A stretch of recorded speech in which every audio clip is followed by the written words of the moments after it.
Good morning everyone. कैसे हैं आप सभी? उम्मीद करता हूँ सभी बहुत अच्छे होंगे।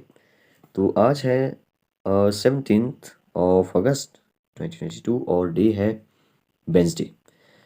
तो 2-3 दिनों से जो वो वीडियो नहीं आ पाई क्योंकि बीच में जो मुझे अ, एक काम पड़ गया था, बीच में एक फंक्शन आ गया था, तो इस वजह से जो वो मैं वीडियो नहीं बना पाया। तो चलिए इस प्रीवियस ईयर के क्वेश्चन को डिस्कस करने वाली सीरीज़ को जो वो हम लोग कंटिन्यू रखते हैं। तो चलिए फिर स्टार्ट करते हैं। आज के जो क्वेश्चन है वो हिमाचल प्रदेश के सेक्रेटरीट के एग्ज़ाम में जो पूछे जा चुके क्वेश्चन है और काफ़ी अच्छे क्वेश्चन है, काफ़ी इंटरेस्टिंग क्वेश्चन है। तो आप इस वीडियो को पूरा देखिए, आपको काफ़ी कुछ यहाँ पे जानने को मिलेगा। एक्सपेक्टेड क्वेश्चन है, जो भी आपके कम्पिटिटिव एग्ज़ाम, जो भी आने वाले एग्ज़ाम है उनके लिए ये सभी क्वेश्चन जो वो एक्सपेक्टेड होंगे और बहुत सी बातें और भी मैं जो वो यहाँ पे आपको बताने वाला हूँ। स्टार्ट करते हैं। सबसे पहला क्वेश्चन है यहाँ पे question number 68। Where does the river Sutlej enter Shimla district. तो बोल रहा है कि शिमला डिस्ट्रिक्ट में जो हमारी सतलुज नदी है वो शिमला डिस्ट्रिक्ट में कहाँ से प्रवेश करती है। ठीक है, कहाँ से प्रवेश करती है। तो ये जो वो आपको पता होगा कहाँ से प्रवेश करती है। उससे पहले आपको पता होना चाहिए कि सतलुज नदी जो वो हमारे हिमाचल की सबसे लंबी नदी है।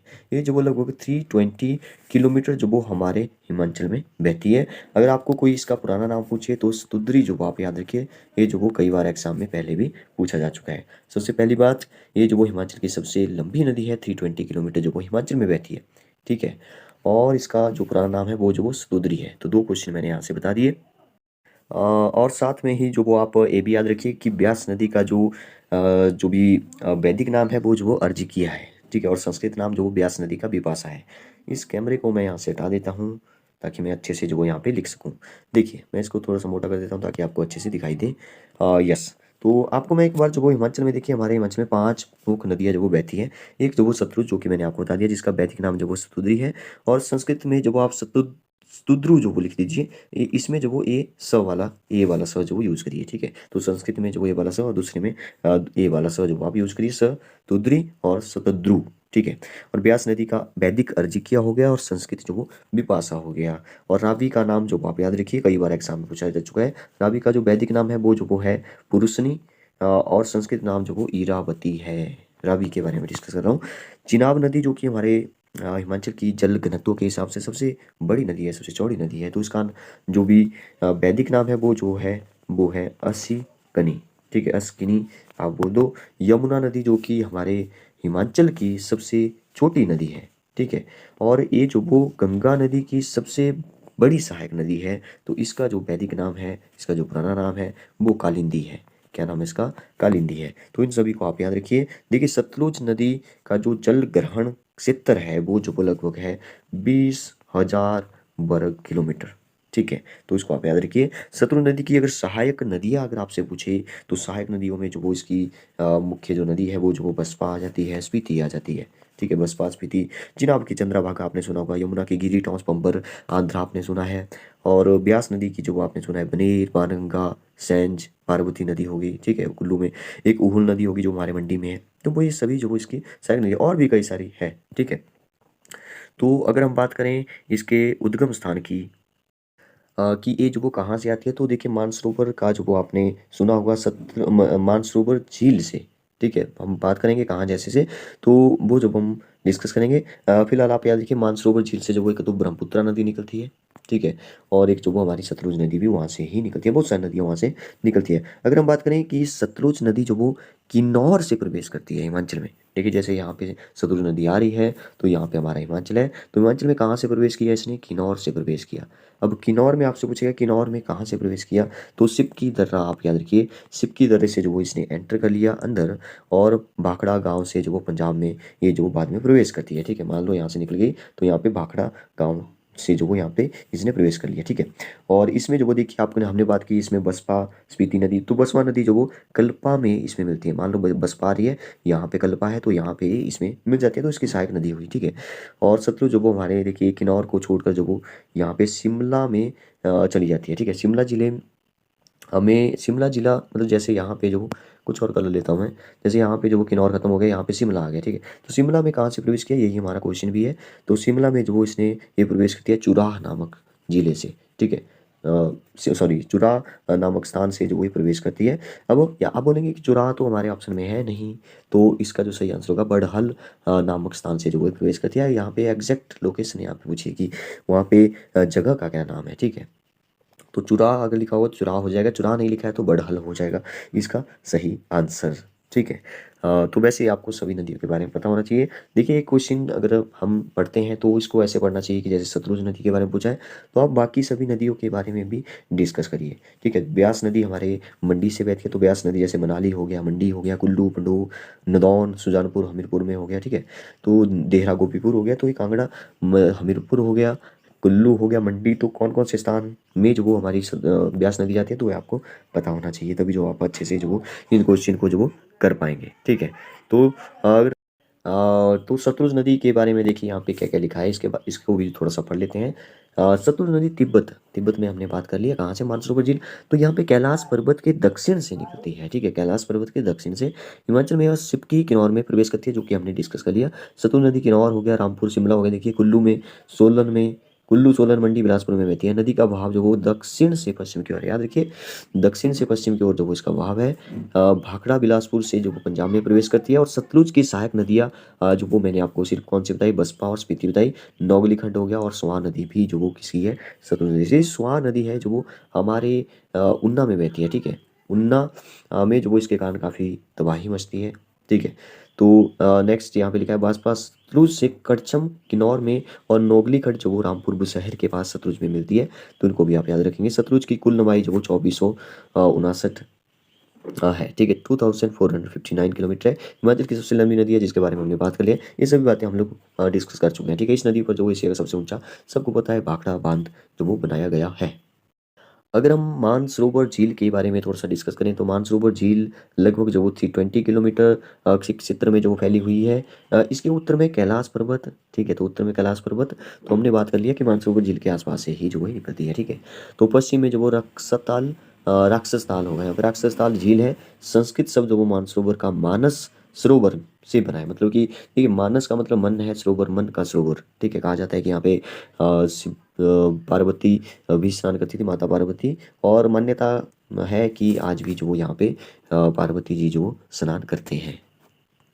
तो हमारे क्वेश्चन का जो आंसर है वो हो जाएगा डी। और क्वेश्चन नंबर 69 देखिए, 69 में लिखा है why what name glacier are known as local language. बहुत बार जो वो एग्जाम पूछा चुका है कि हमारी भाषा में ग्लेशियर को कहा जाता है। ग्लेशियर मतलब कि बर्फ से बना हुआ एक पहाड़ बोल दो, बर्फ से बनी हुई एक चीज़ बोल दो बड़ी, ठीक है, बहुत लंबी, ठीक है, 15 किलोमीटर 20 किलोमीटर, तो बड़े को ही ग्लेशियर बोला जाएगा, ठीक है, छोटे को नहीं। तो इसका हम लोग जो वो अपनी भाषा में जो इसको सिगड़ी बोलते हैं, ठीक है। अगर बहुत बड़ा है तो बड़ा सिगड़ी इसको बोल देते हैं, ठीक है। तो हिमाचल में जो वो बड़ा सिगड़ी नाम का भी एक ग्लेशियर है जिसके बारे में पूछा जाता है, जो लाहौल स्पीति में स्थित है, ठीक है। और इसकी जो लंबाई है वो जो लगभग 25 किलोमीटर है। देखिए 25 किलोमीटर सोचिए कितना लंबा होगा, ठीक है। और इस ग्लेशियर को अगर हम बात करें कि पानी कहाँ से आ रहा है, तो ये जो चंद्रा नदी से पानी आता है। चंद्रा और भागा के बारे में आपने सुना है, ठीक है, जो तांडी नामक स्थान पे आपस में मिलती है। और चंद्रभागा का जो वो यहाँ पे उद्गम, मतलब कि चंद्रभागा जो वो यहाँ से बनती है फिर। तो बड़ा सिगड़ी, देखिए ग्लेशियर को जो वो हिमनद भी बोलते हैं, ठीक है। ये भी एग्जाम में पूछा जा चुका है पहले, हिमनद, ठीक है। और ग्लेशियर जो है वो नदियों, देखिए ग्लेशियर है ऊपर तो नदियों को जो वो हमारी पानी मिलता है, मतलब कि नदियों का जो उद्गम का प्रमुख स्रोत जो वो कौन सा है, ग्लेशियर ही है, ठीक है। तो कई सारे ग्लेशियर है लाहौल स्पीति में, जैसे मियार ग्लेशियर है, मुल्किया ग्लेशियर है, ठीक है। और भी कुल्लू में स्थित एक जो वो दुधोन ग्लेशियर है। और पार्वती ग्लेशियर जो वो कुल्लू में ही है, पार्वती नदी के बारे में हमने डिस्कस किया। और बड़ा सिगड़ी जो कि कहाँ पर है, लाहौल स्पीति में, ठीक है। तो इसका जो आंसर हो जाएगा वो हो जाएगा सिगड़ी। नेक्स्ट क्वेश्चन है question number 70, which of the following town does not fall in the Shivalik hill. देखिए शिवालिक हिल की अगर हम बात करें तो शिवालिक हिल में जो वो आपको पता होना चाहिए कि शिवालिक हिल पहले तो क्या है, ठीक है। और हिमाचल में जो वो कहाँ कहाँ कौन कौन से स्थान इसके अंडर आते हैं। ये शिवालिक हिल का सबसे पहले तो इसको जो वो बाह्य हिमालय भी कहा जाता है, ठीक है। बाह्य हिमालय भी इसको कहा जाता है। पुराने टाइम में इसको माणक पर्वत भी कहा जाता था, ठीक है, माणक पर्वत कहा जाता था।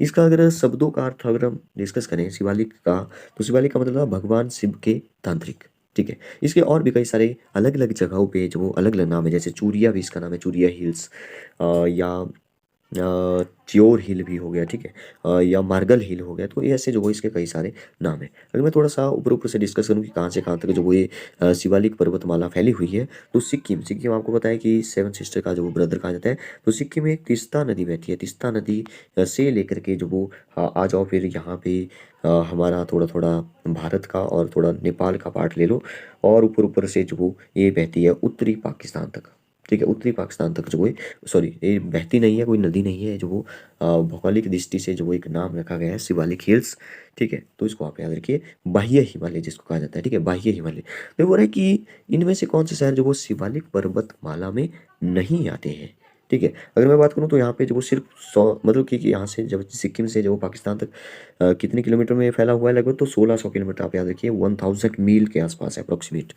ठीक है। तो बात करते हैं कि हिमाचल में कहाँ कहाँ जो वो शिवालिक हिल के नाम से इसको जाना जाता है, मतलब कौन कौन से जगह में जो शिवालिक हिल के अंदर जो वो कौन कौन सी जगह आती है। तो हिमाचल का यहाँ पे जो वो कुछ परिचय है भौगोलिक दृष्टि से, तो इसको जो वो थोड़ा सा डिस्कस करते हैं जल्दी जल्दी से, फिर अपने क्वेश्चन पर फिर से आते हैं, ठीक है। हिमाचल प्रदेश देखिए यहाँ पे लिखा है हिमालय पर्वत की शिवालिक श्रेणी का हिस्सा है। सबसे पहले आ गया शिवालिक श्रेणी का हिस्सा है, ठीक है। तो शिवालिक पर्वत श्रेणी से ही घग्गर नदी निकलती है, और राज्य की अन्य प्रमुख नदियों सतलुज, ब्यास आदि शामिल है, जिसके बारे में हमने डिस्कस कर लिया। हिमाचल हिमालय का सुदूर उत्तरी भाग लद्दाख के ठंडे मरुस्थल का विस्तार भी है। लाहौल स्पीति जिले के स्थिति उपमंडल में है। राज्य की 3 प्रमुख श्रृंखलाएं देखिए, अब आ गया एक बृहत हिमालय, लघु हिमालय जिसे हिमाचल में धौलाधार और उत्तरांचल में नागदिवा भी कहा जाता है। तो लघु हिमालय, बृहत हिमालय। अब आएगा देखिए उत्तर दक्षिण दिशा में फैली शिवालिक श्रेणी इस हिमालय खंड में स्थित है। कौन सा? उत्तर दक्षिण। तो बात करेंगे इसके बारे में। तो यहाँ पे लिखा है उत्तर हिमालय में 1000 से 2000 किलोमीटर की ऊंचाई वाले पर्वत को ब्रिटिश प्रशासन के लिए मुख्य आकर्षण केंद्र जो वो रहे थे। देखिए हिमाचल का शाब्दिक अर्थ यहाँ पे लिखा हुआ है, हम डिस्कस कर चुके हैं वैसे, बर्फ से ढके पहाड़। सीधे अपने पॉइंट पर ही आते हैं। यहाँ पे नीचे लिखा होगा कुछ निचली पहाड़ियाँ, यस निचली पहाड़ियों में देखिए यहाँ पे लिखा होगा इस क्षेत्र में शामिल है जिला कांगड़ा, हमीरपुर, ऊना, बिलासपुर, मंडी के निचले क्षेत्र, सोलन और सिरमौर। तो इस क्षेत्र को शिवालिक क्षेत्र से के नाम से भी जाना जाता है। अब देखिए हमारे ऑप्शन में जो देखिए बिलासपुर, मंडी, ऊना, हमीरपुर हो गया, कांगड़ा हो गया, सोलन और सिरमौर है। तो मेरे ख्याल से कुल्लू नहीं था, तो कुल्लू वाला जो भी यहाँ पे पार्ट है वो जो वो इस क्षेत्र में नहीं आता है। तो कुल्लू उसको देखेंगे। फिलहाल जो वो यहाँ पे और डिस्कस करते हैं थोड़ा सा क्या क्या लिखा हुआ है। तो कृषि उत्पादन की दृष्टि से यहाँ मक्की होगी, गेहूँ, अदरक, गन्ना, धान, आलू, खट्टी किस्म का आदि के फल जो वो उगाए जाते हैं। प्राचीन काल में मैनाक पर्वत, ठीक है, मैनाक पर्वत बोल दो, मानक पर्वत बोल दो, ठीक है, तो अलग अलग जो वो इसके नाम है, मैंने मानक पर्वत बोल दिया, मैनाक पर्वत बोल दो आप, ठीक है, तो बात एक ही है। तो अगर हम बात करें इसकी तो और जो वो इस पर ज़्यादा डिस्कस नहीं करते हैं, क्योंकि और भी क्वेश्चन है हमारे पास। देखिए यहाँ पे बृहत हिमालय के बारे में आप पढ़ सकते हैं कि कौन कौन से क्षेत्र जो वो यहाँ पे आते हैं। लाहौल स्पीति आता है, चंबा आता है, ठीक है, चंबा जिले की पांगी जो वो बृहत हिमालय में आती है, ठीक है। तो नेक्स्ट अपने क्वेश्चन पर आते हैं। तो हमारा क्वेश्चन है क्वेश्चन नंबर 70। तो यहाँ पे लिखा है कौन सा शहर शिवालिक पर्वतमाला। देखिए यहाँ पे हमने डिस्कस किया जैसे चंबा, तो आप बोलेंगे चंबा तो उसमें निचली जो भी पहाड़ियाँ हैं उसमें तो था ही नहीं, लेकिन चंबा के कुछ पार्ट हैं जो कि उसके अंदर आते हैं। तो मेरे ख्याल से चंबा ही लिखा है, चंबा जो वो शिवालिक पर्वतमाला में आता है, ठीक है। अब यहाँ पे जोगिंदरनगर लिखा है, जोगिंदरनगर भी आता है, ठीक है। मनाली, मैंने बोला कि कुल्लू का कुछ पार्ट नहीं आते हैं, कुछ आते होंगे, ठीक है। तो मनाली जो वो आता है, लेकिन ये पालमपुर जो वो मध्य हिमालय में आता है, ये जो भीतरी हिमालय में आता है। तो मेरे ख्याल से इसका आंसर जो पालमपुर होना चाहिए। इस क्वेश्चन को जो हम लोग फिर से एक बार जो वो देखने की कोशिश करेंगे डिटेल में, जो वो क्योंकि यहाँ से क्वेश्चन बनता है, इसलिए जो वो इसको हम फिर से एक बार डिटेल में जो वो डिस्कस करेंगे, कन्फर्म करेंगे, ठीक है। अगर आपको जो बिल्कुल अच्छे से पता है तो आप जो वो कुछ स्क्रीनशॉट लेकर के जो मुझे सेंड कर सकते हैं। नेक्स्ट बात करते हैं, ठीक है। 71 which is the port town of Indus valley civilization. तो सिंधु घाटी सभ्यता का पतन कस्बा जो वो कौन सा है, मैं 1 मिनट जो वो टाइम चेक कर लेता हूँ। 15 मिनट हो चुके हैं, है हमारे पास अभी टाइम। तो सिंधु घाटी सभ्यता का पतन कस्बा आपको बताइए, एक सिंधु घाटी सभ्यता को जो वो क्या कहा जाता है, इंडस वैली हड़प्पा सभ्यता भी कहा जाता है। तो पतन कस्बा जो वो कौन सा था सिंधु घाटी का, ठीक है। तो ये था लोथल। तो लोथल के बारे में आपको पता होना चाहिए कि लोथल जो जगह है वो जो वो आजकल कहाँ पे है। तो देखिए लोथल जो वो गुजरात प्रांत में है आजकल, जैसे आजकल जो वो गुजरात है हमारे सबसे ज़्यादा कोस्टल जो भी है, ठीक है। तो गुजरात का जो अहमदाबाद है वहाँ पे जो ऐसे समझ लो कि लोथल जो वो हुआ करता था। और इस नगर की जो खोज है वो जो 1957 में की गई, ठीक है, काफ़ी बाद में की गई। 1957 में इसकी खोज की थी SR राव, ठीक है, SR राव ने जो इसकी खोज की थी। और ये नगर जो वो बहुत बड़ा बंदरगाह था यहाँ पे, ठीक है। तो इसके लिए जो ये प्रसिद्ध था, सुविख्यात था। ठीक है। और अगर हम बात करें कि इस बंदरगाह से जो वो पूरे जो भी पश्चिम एशिया के देशों से बहुत व्यवहार चलता था, बहुत ज़्यादा। ठीक है। और अगर बात करें कि क्यों जो वो इतना ज़्यादा प्रसिद्ध था, तो मनके बनाने का उद्योग भी यहाँ पे मिला है। तो कई जगह पर मिला है वैसे मनके बनाने का, लेकिन आप इस इतना याद रखिए कि यहाँ पर भी मनके बनाने का जो एक उद्योग मिला था। ठीक है। तो यहाँ पे कई सारे जो हड़प्पा संस्कृति के स्नानागार हमें मिले, सड़कें मिली, नदियों के विषय में हमें जो जानकारी यहाँ से मिलती है। तो ये आपको पता होना चाहिए। और भी बहुत सारे क्वेश्चन सिंधु घाटी सभ्यता से पूछे जाते हैं, जैसे कि अगर हम बात करें कि पहले जो वो क्या-क्या पूछा है, जैसे हड़प्पा सभ्यता को कांस्य युग सभ्यता भी कहा जाता है, ठीक है? कांस्य युग। आजकल जो भी चला हुआ है कलयुग, उसको जो वो लौह युग कहा जाता है, लोहे का युग कहा जाता है, ठीक है? तो कांस्य का जो वो बड़ा उपयोग किया जाता था, इसलिए जो कांस्य युग इसको कहा जाता है, ठीक है? और हड़प्पा जो सभ्यता है उसको सिंधु घाटी सभ्यता इसलिए कहा जाता है क्योंकि ये सिंधु नदी की घाटी में मिले जो भी आरंभिक जो भी पहले मिले जो भी स्थान मिले, वो सिंधु नदी के किनारे मिले, ठीक है? और सिंधु घाटी की खोज जो वो कब और किसने की, तो इसको आप याद रखिए 1921, very important. R B Dayaram Sahni ने जो इसकी खोज की थी, कई बार एग्जाम में आ चुका था। 1921 जो आप याद रखिए। अगर पूछे कितनी वर्ष पुरानी है, तो वो लगभग 5000 वर्ष जो आप पुराना है, इसको बोल दीजिए, ठीक है? तो कई सारे वैसे क्वेश्चन है, नेक्स्ट पार्ट में हम डिस्कस करने की कोशिश करेंगे कुछ और क्वेश्चन अगर हमें मिलता है तो।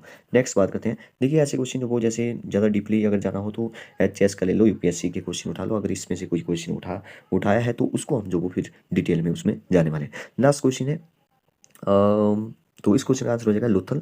The original name given to the follower of Mahavira was. तो महावीरा आपको पता है भगवान महावीर, महावीर स्वामी के बारे में आपको पता है। जैन धर्म के जो वो 24वें तीर्थंकर थे। कौन से तीर्थंकर थे? 24वें तीर्थंकर थे। अगर हम बात करें जैन धर्म की स्थापना किसने की, तो पहले तीर्थंकर जो वो कौन थे? ठीक है, मतलब उन्होंने ही स्थापना की हुई, तो ऋषभ देव जो आप याद रखिए, ऋषभ देव ने जो इनकी इसकी स्थापना की थी, महावीर। तो यहाँ पे क्वेश्चन है कि महावीर के अनुयायियों को दिया गया मूल नाम कौन सा था? तो अरहंत लिखा है, निर्ग्रंथ लिखा है, जैन लिखा है, कैवलिन लिखा है, ठीक है? तो ये तो आपको पता ही होगा कि जैन जो वो किसको बोलते हैं। देखिए इसका जो मतलब महावीर के जो अनुयायी थे ना, उनको जो दिया गया मूल नाम था वो जो निर्ग्रंथ था। क्या था? निर्ग्रंथ था। देखिए क्या होता है कि जो भी मतलब कि जैन धर्म से जो भी जैन जैन धर्म के तीर्थंकर है ना, तीर्थंकर आप बोलेंगे तीर्थंकर जो किसको कहा जाता है? तीर्थंकर जो वो बंदे थे जिन्होंने अपनी मतलब पूरी तरह से जो वो क्रोध हो गया, अभिमान हो गया, छल होगी, इच्छा होगी आदि पर जो वो उन्होंने विजय प्राप्त कर ली थी, तो जो उनको तीर्थंकर कहा जाता है, ठीक है? तो आप जो वो ऋषभदेव जो पहले तीर्थंकर थे उनको आप याद रखिए, ठीक है? फर्स्ट को याद रखिए ऋषभदेव, सेकंड याद रखना है, सेकंड भी रख लो अजीतनाथ, 10वां याद रख लो शीतलनाथ, ठीक है? और 24वां आपको पता ही है महावीर, ठीक है, जो लास्ट 24वें तीर्थंकर थे। और 23वां भी आप याद रखें पार्श्वनाथ, पार्श्वनाथ जो वो 24वें थे, सॉरी 23rd थे। तो मेरे ख्याल से हमने जो वो सब कुछ डिस्कस कर लिया है। B is the right answer, Neelkanth उनको कहा जाता है। तो बताइए आपको वीडियो कैसी लगी? Okay, thank you and have a nice day.